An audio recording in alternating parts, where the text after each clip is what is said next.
Hi, welcome to Henry Reads Books YouTube channel. Today we'll be reading Pocahontas. Pocahontas feels a deep bond with plants and animals.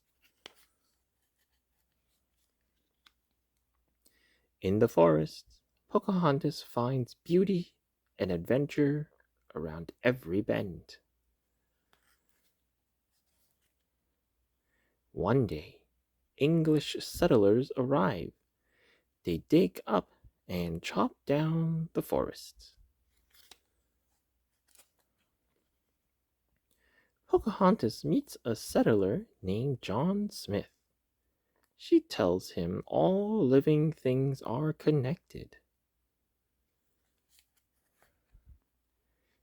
and she shows him the beauty of the forests.